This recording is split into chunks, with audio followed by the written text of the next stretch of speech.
Hi hello welcome to our channel. నేను మిశ్రీ. ఈరోజు మనం చెప్పుకోబోయే కథ ఇష్టమైన సకడ పార్ట్ 192. కథలకు వెళ్ళే ముందు లైక్ చేయడం మర్చిపోకండి ఫ్రెండ్స్. నాకు ఏం కనిపించడం లేదు, చీకటి ఉంది, నువ్వెక్కడున్నావు? ధరణి ఏడుస్తూ అడుగుతోంది. ఆమె మాటలకి అందరికీ మతిపోయినట్టుంది. విషయం ఏంటో వారికి అర్థమైంది. గగన్ మాటలు రానట్టు ఆమె వైపు చూస్తున్నాడు. ధరణి ఏటో చూస్తూ భయంగా అతన్ని తడుముతూ పిలుస్తోంది. అప్పుడు అతను తేరుకున్నాడు. డాక్టర్స్ వైపు చూపు తిప్పాడు. ధరణి భయంతో ఏడవసాగింది. మరో నిమిషం గగన్ని పక్కకు లాగి ధరణికి ఏదో ఇంజెక్షన్ చేశారు. అతన్ని కలవరిస్తూ ఆమె నెమ్మదిగా కళ్ళు మూసుకుని క్షణాల్లోనే నిద్రలోకి జారుకుంది. గగన్కి ఇంకా మతి పోయినా వాళ్ళ అలాగే చూస్తున్నాడు ఆమె వైపు. అతడు మరింత భారంగా ఊపిరి పీల్చుకున్నాడు. అతని కన్నులు మరింత నిస్తేజంగా ఉన్నాయి. అతను బయటికి వెళ్ళమని చెప్పడంతో తప్పక మరింత భారంగా బయటికి అడుగులు వేశాడు ఆమెనే చూస్తూ. బయట హర్ష మాలవికతో పాటు వేద కూడా అక్కడే ఉంది. రేవతి అక్కడ లేదు. ఆమె పక్క రూమ్లో ఓపిక లేనట్టు పడుకొని ఆశగా కూతురు కోసం ఎదురు చూస్తోంది. నిర్జీవంగా నడిచి వస్తున్న గగన్ని చూసి గగన్ మాలవిక పిలుస్తున్న అతను వినిపించుకున్నట్టే ముందుకెళ్ళిపోతున్నాడు. వారికి కాస్త దూరంలో కుర్చీలో కూర్చొని 2 చేతులు జుట్టులోకి దూర్చేసి మరింత బిగుతుగా పట్టుకున్నాడు అతను. కాసేపటికి డాక్టర్స్ రావడంతో హడావుడిగా వెళ్ళాడు. హర్ష వేద కూడా అక్కడికి వెళ్ళారు. ఏమైంది డాక్టర్? గగన్ తడబాటు లేకుండా మాట్లాడడానికి అతను చాలా ప్రయత్నం చేస్తున్నాడు. కింద పడిపోయినప్పుడు కళ్ళకి బ్రెయిన్కి కనెక్షన్ ఉన్న నర్వ్స్ వీక్ అయినట్టున్నాయి. ఆ మాట చెప్పగానే అతని కనులు పెద్దవయ్యాయి. అంటే ఇప్పుడు కళ్ళు ఇక ఆ మాట పూర్తి చేయలేకపోయాడు గగన్. డాక్టర్ అవునన్నట్టు చూశాడు. అప్రయత్నంగా ఒక అడుగు వెనక్కి వేశాడు గగన్. డాక్టర్, ఏం మాట్లాడుతున్నారు మీరు? అర్థం కాక మళ్ళీ అడిగాడు. అతనికి విషయం అంతా వివరించగా హర్ష వేద నిర్గంతపోయారు. ఆ మాటలు వింటున్న మాలవికది కూడా అదే పరిస్థితి. మరి ఇప్పుడు ఏం చేయాలంటారు? ఎంతకాలం ఇలా? ముందుగా తేరుకున్న హర్ష అడిగాడు. రీసెంట్గా తనకి సర్జరీ జరిగింది. ముందు తను సెట్ అవ్వాలి, మళ్ళీ సర్జరీ చేయాల్సి ఉంటుంది అని చెప్పి డాక్టర్ అక్కడి నుంచి వెళ్ళిపోయాడు. గగన్ మాటలు రానట్టు నిశ్శబ్దంగా అలాగే కుర్చీలో కూలబడ్డాడు.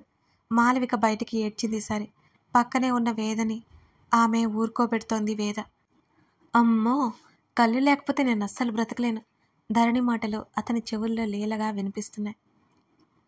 అతని 2 చేతులు అరచేతులు అతని ముఖం మీదకి చేరాయి. గగన్ డాక్టర్ ఏమంటున్నాడు?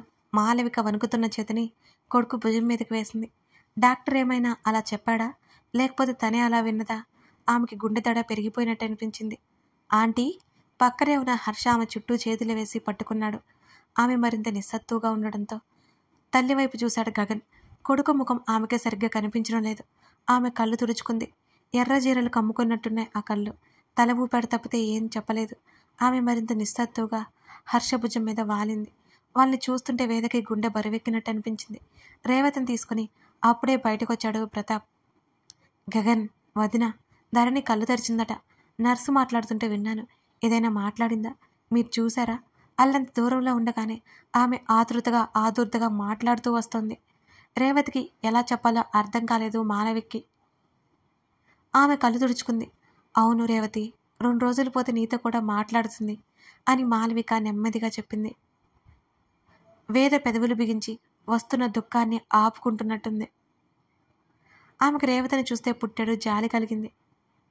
మరింత నిర్జీవమైన కళ్ళతో చుట్టూ మరచిపోయి మరీ మాలవికతో కూతురు గురించి మాట్లాడుతోంది. ధరణి తల్లిదండ్రులను చూస్తుంటే ఆమెకే తన తల్లిదండ్రులు గుర్తుకొచ్చారు. తను హాస్పిటల్లో ఉన్నప్పుడు వాళ్ళు కూడా ఇలాగే బాధపడి ఉంటారు. అప్రయత్నంగా గగన్ని చూసింది ఆమె. హర్ష కూడా ఇంతే బాధపడి ఉంటాడేమో అనిపించింది వేదకి. రేవతి గుండెల మీద చేయి వేసుకుని తృప్తిగా అలా కళ్ళు మూసుకుని భర్త హృదయం మీద ఆమె వాలింది. ఆమెకి ఇప్పుడు తన కూతురు గురించి నిశ్చింతగా ఉంది. వదిన, ధరణి ఏమైనా మాట్లాడిందా? రేవతి ఆతృతగా అడుగుతోంది. ఆమె నిలబడలేనట్టు పక్కనే ఉన్న గగన్ పక్కన కూర్చుంది. గగన్, నువ్వు చెప్పు, నీతో ఏదైనా మాట్లాడిందా? ఆమె ఆశగా అడుగుతుంటే అతనికి నోటి నుంచి మాట బయటికి రావడం లేదు. నిన్ను అడిగిందత్తా, ఇంకెవరి గురించి అడగలేదు. అతని మాటలకి ఆమె కళ్ళల్లో నుంచి ఒక్కసారిగా చెంపల మీదకి దూకాయి నీళ్లు. నా మాటలను ఎప్పుడూ కొక్కిరిస్తుంది, కానీ దానికి నేనంటే చాలా ఇష్టం. ఆమె అత్యంత సంతోషంగా చెప్తూ గగన్ భుజం మీద అలా వాలినట్టుగా కూర్చుంది. తన అత్త భుజం చుట్టూ చెయ్యేసి, నువ్వంటే చాలా ఇష్టం అత్త. అతని స్వరం అస్పష్టంగా లోతుగా వచ్చింది. ధరణి మొట్టమొదట తన్ని పిలవడం అతనికి గుర్తుంది. ఆమెకి కనిపించగా తన ముఖం తడవడం గుర్తొస్తుంటే అతనికి ప్రాణం విలవిలనాడుతున్నట్టుంది. గగన్, నేనొకసారి ధరణిని చూడాలి అంటూ ఆమె హడావుడిగా పైకి లేచింది. ఆమె నిలదొక్కుకెలేక ఓపిక పోయినట్టు గబుక్కున ముందుకు పడబోతుంటే 2 చేతులు చాచి గబాలను భుజాలు పట్టుకుంది వేద. ఒక క్షణం అందరూ కంగారు పడ్డారు. నెమ్మదిగా తలెత్తి చూసింది రేవతి. వేద ఎవరో ఆమెకు అర్థం కాలేదాక. ఆంటీ, మీరు బాగానే ఉన్నారా? మెల్లిగా అడిగింది వేద. వాళ్ళంతా గగన్ స్నేహితులై ఉంటారు ఆమె అనుకుని బాగున్నట్టు తల ఊపి సరిగ్గా నిలబడింది రేవతి. ఆమె ఇప్పుడు ఎవరిని పట్టించుకునే స్థితిలో లేదు. అత్త, ఇప్పుడు పడుకుని ఉంది, రేపు తీసుకెళ్తాను. గగన్ ఆమెకు సర్ది చెప్తున్నాడు. ఆమెకు మెల్లిగా విషయం చెప్పాలి. ఈరోజు కాదు, రేపు చెప్పాలి. అమృత, కమల్ కూడా కాసేపటికి అక్కడికి వచ్చారు. వాళ్ళకి విషయం తెలియదు. ధరణి స్పృహలోకి వచ్చింది అని రేవతి మాటలు వింటున్న అమృతకి చాలా నిశ్చింత కలిగింది. రేవతికి కాస్త ధైర్యం చెబుతూ అక్కడే కూర్చుంది అమృత. ఎవరికి వారు నిశ్శబ్దంగా మౌనంగా ఉండిపోయారు. అలా బయటికి వెళ్దాంరా, గగన్ని పిలిచాడు హర్ష. నైట్ అయింది కదా, మీరు వెళ్ళండి అని చెప్పేసి నడుచుకుంటూ ఆ కారిడార్ చివరికి వెళ్ళిపోయాడు గగన్. హర్ష అలా చూస్తావేంటి, వెళ్ళు వేద అంటుంటే, లేదు, మనం వెళ్తే ఆ మాత్రం కూడా బయటపడలేడు వాడు, బాధపడలేడు కూడా. హర్ష మాటలకి ఆమె మౌనం వహించింది. రాత్రికి వచ్చిన వాళ్ళు వెళ్ళిపోయారు. కమల్ ఇంటికి వెళ్ళిపోగా అమృత ఆ రాత్రి అక్కడే ఉంది. ఉదయాన్నే ధరణి లేస్తే చూసి వెళ్ళాలని అమృత ఆశపడుతోంది. మరునాడు ఉదయం కూతురు ఎప్పుడెప్పుడు కళ్ళు తెరుస్తుందా అని ఆవిడ ఎదురు చూస్తోంది. రేవతి పక్కన కూర్చొని ఆవిడ చేతుల్ని పట్టుకున్నాడు గగన్. అత్త, నీకో విషయం చెప్పాలి, కంగారు పడుకు అంటున్న గగన్ మాటలకు ఆమె మొహం ముడుచుకుపోయింది. ఏమిటన్నట్టు చూస్తోంది ఆవిడ. అత్త, ఇదంతా మామూలే, ధరణి వెంటనే సెట్ అయిపోతుంది అన్నాడు గగన్. ఏంటి గగన్, ఏమైంది? ఆల్రెడీ కళ్ళు తెరిచింది కదా, ఇంకా సెట్ అయ్యేదేంటి అని అయోమయంగా అడిగింది రేవతి. అత్త, ధరణికి చూపు తగ్గిందట, అది త్వరలోనే వచ్చేస్తుంది అని అంటున్నా అతని మాటలకి ఆమె కనుపాప మరింత వెడల్పోయింది. హతాశురాలన్నట్టు చూస్తుండిపోయింది రేవతి. అత్త, అతను కాల్పడంతో ఆమె ఉలిక్కిపడ్డట్టుగా చూసింది. ఏంటి ఏంటి గగన్ నువ్వనేది? చూపు మందగించిందా? ఆమె స్వరం వణికింది. ఆమె సంతోషం క్షణాల్లో ఆవిరైనట్టు అనిపించింది. అవునత్తా, కనిపించదట. నువ్వేం కంగారు పడుకో, వెంటనే మళ్ళీ చూపు వస్తుంది అని చెబుతూ తనకు తాను ధైర్యం చెప్పుకుంటున్నాడు గగన్. మిగతా నలుగురు మౌనంగా ఉన్నారు. ఆ మాటలు వింటున్న అమృత నిర్ఘాంతపోయింది. గగన్, ఆమెకు మళ్ళీ గుండెదడ వచ్చేసింది రేవతికి. అత్త, ఏం కాదు, ఏం కాదు, నువ్వు కంగారు పడుకు, డాక్టర్ చెప్పారు, అదంతా చాలా మామూలే, మెల్లిగా చూపొస్తుందట, తలకి దెబ్బ తగిలిందట కదా. అతను నెమ్మదిగా వెన్ను నిమురుతూ సర్ది చెప్తున్నాడు. ఇంతకీ ధరణి లేచిందా గగన్? అనుమానంగా చూసింది. లేచిందత్త, నాతో మాట్లాడింది, నిన్ను అడిగింది కూడా అని గగన్ చెప్తుంటే ఆమెకు నమ్మకం పోయినట్టు మరింత నిస్తేజంగా కూర్చుని ఉంది. కాసేపటికి ధరణి మళ్ళీ స్పృహలోకి వచ్చినట్టు తెలిసింది. అత్త, ధరణి చాలా భయపడుతుంది, నువ్వే తనకి ధైర్యం చెప్పాలి అని అన్నాడు గగన్. రేవతికి ఇక ఏడవడానికి ఓపిక లేనట్టు అయిపోయింది. గగన్ రేవతిని తీసుకుని రూమ్లోకి వెళ్ళాడు. బావా, అమ్మా, వాళ్ళిద్దరినీ పిలుస్తోంది కేకలు పెట్టి ధరణి. రేవతి కూతురు మేల్కండం చూసి ఆమె గబగబా దగ్గరికి వెళ్ళింది. ధరణి అంటూ గబుక్కున కూతుర్ని దగ్గరికి తీసుకుంది రేవతి. అమ్మా పిలుస్తూనే తల్లిని తడుముతూ, నాకేం కనిపించడం లేదు అంటూ నెమ్మదిగా ధరణి ఏడవసాగింది. ధరణి, ఏం కాదు, తలకి దెబ్బ తగిలింది కదా, అందుకే అలా ఉంది, కొన్ని రోజులు ఇలాగే ఉంటుందట, నువ్వు కంగారు పడకు ఆమె కూతురికి ధైర్యం చెప్పసాగింది. అమ్మా, అమ్మా, బావ ఆమె గొంతు వణుకుతూ అడుగుతోంది. ముందు రోజు జరిగింది ఆమెకు గుర్తులేదన్న సంగతి గగన్కి అర్థమైంది. ఉన్నాడు, ఇక్కడే ఉన్నాడు ధరణి, అసలు భయపడకు, మేమంతా ఇక్కడే ఉన్నాం. రేవతి మరోవైపు ఏడు పాపుకుంటూ కూతురికి నచ్చ చెప్పడానికి ప్రయత్నం చేస్తోంది. ఆమె చేతులు ఎవరికోసమో చాపుతున్నట్టు అనిపించడంతో గగన్ దగ్గరికి వచ్చాడు. అతని చెయ్యి తాకగానే ఆమెకు ఒక్కసారిగా ఏదో ధైర్యం వచ్చినట్టు గబుక్కున అందుకుంది. రేవతి నెమ్మదిగా లేచి నిలబడింది. గగన్ ధరణి పక్కకొచ్చాడు. తన కూతురు బతికింది, అది చాలు. తన కూతురికి ఏం కాదు. ఆమెకు ఇప్పుడే ఊపిరందినట్టు ఫీల్ అయిపోతోంది రేవతి. బావా, నాకేం కనిపించడం లేదు. అంత అంత చీకటిగా భయంగా ఉంది. ఆమె అతని చొక్కా గట్టిగా పట్టుకుని వణికిపోతూ చెప్పింది ఆ మాట. అతను కష్టంగా గుటకవేతి ఏదో భావాన్ని దిగమింగుకున్నట్టుగా ఉన్నాడు. దానితో పాటే పూడుకుపోతున్న గొంతుని సరిచేసుకుంటున్నట్టున్నాడు. ధరణి, నువ్వు పడిపోయావు కదా, నీకు చిన్న సర్జరీ జరిగింది. నువ్వేం టెన్షన్ పడుకో. దానివల్ల నీకు చూపు తగ్గింది, అంతే. ఇంకో 4 రోజులు పోతే నీకు మొత్తం క్లియర్ అవుతుంది. మమ్మీ, డాడీ, అత్త, మామ అందరం నీ చుట్టూనే ఉన్నాం. నువ్వు టెన్షన్ పడుకో. ఆమె చుట్టూ అతని చెయ్యి చేరితే మరొక చెయ్యి ఆమె చెంప మీదకి చేరింది. నాకు అసలు కనిపించడం లేదు. నాకు భయం వేస్తోంది. తలంతా నొప్పిగా ఉంది. ఆమె చిన్నపిల్లలా చెబుతూ ఏడుస్తుంటే అతను గట్టిగా కళ్ళని బిగించి ఆమె తలకి గడ్డ మానించాడు. ప్రతిరోజు ఆమెకు మత్తి ఇచ్చి నిద్రపుచ్చలేని డాక్టర్స్ ఆమెనలా వదిలేశారు. ఆమె అతని చొక్కా మరింత గట్టిగా పట్టుకుని తనకి ఎలా ఉందో చెబుతుంటే చూస్తున్న వారందరికీ హృదయం తరుక్కుపోతున్నట్టుగా ఉంది. అసలు ఎందుకు ధరణి ఇలా చేశావని అడగాలనుకున్న రేవతి అసలు విషయం మర్చిపోయింది. మాలవిక, ప్రతాప్, ప్రకాష్ ఒక్కొక్కరిగా ఆమెతో మాట్లాడుతున్న గగన్ని మరింతగా గట్టిగా పట్టుకొని ఆమె ఏడుస్తూ మాట్లాడుతోంది. అందరూ ఆమె చుట్టూ ఉండి ధైర్యం చెబుతున్నారు. ఒక క్షణం కూడా అతన్ని వదలట్లేదు ఆమె. మరో 2 రోజుల తర్వాత ధరణిని నార్మల్ రూమ్కి షిఫ్ట్ చేశారు. ఆమె నిద్రలో కూడా ఉలిక్కిపడి లేస్తోంది, ఏడుస్తోంది. ఆమెకు సర్ది చెప్పడానికి, ధైర్యం చెప్పడానికి ఆమెకు క్షణమైనా వదలకుండా అంటిపెట్టుకుని ఉన్నాడు అతను. ఆమె ప్రవర్తన అతనికి కాస్త ఊరట కలిగిస్తుందనే చెప్పాలి. ఆమె గతం గురించి మాట్లాడట్లేదు. ఆమె ఇప్పుడు ఎలా ఫీల్ అవుతుందో అతనితో చెబుతోంది. అత్త, నువ్వు ఇలా ఉంటే ధరణిని ఎలా చూసుకుంటావు? మీరందరూ పేషెంట్స్ అయ్యేలా ఉన్నారు.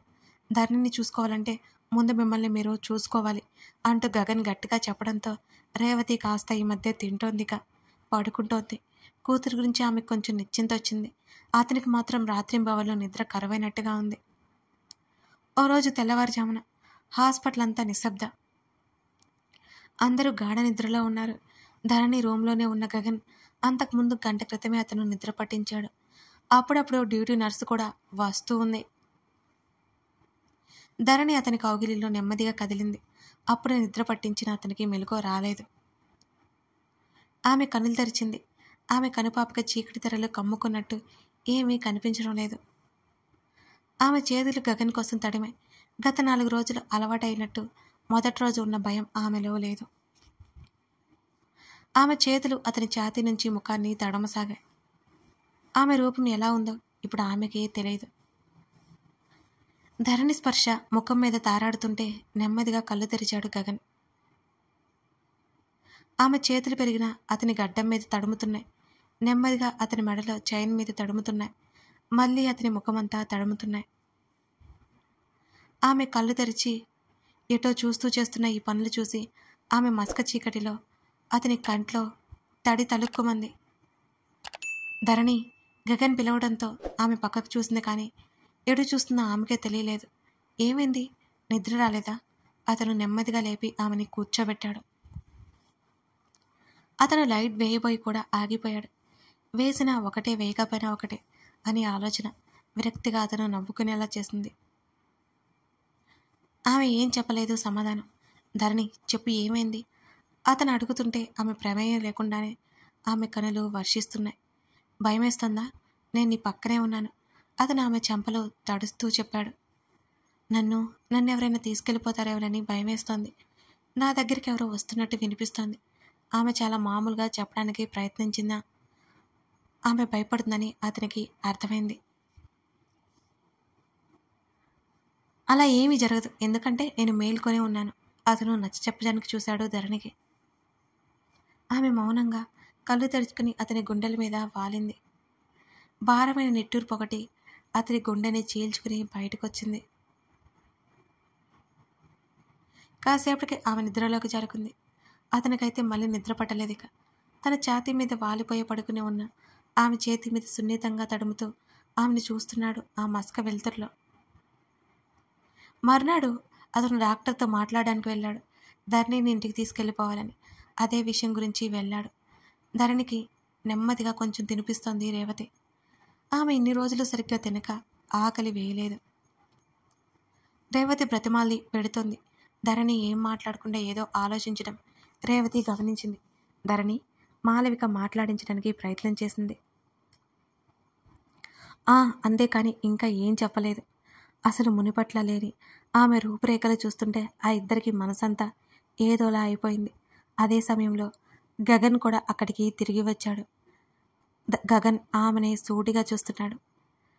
కథ కొనసాగుతోంది. Thank you for supporting me.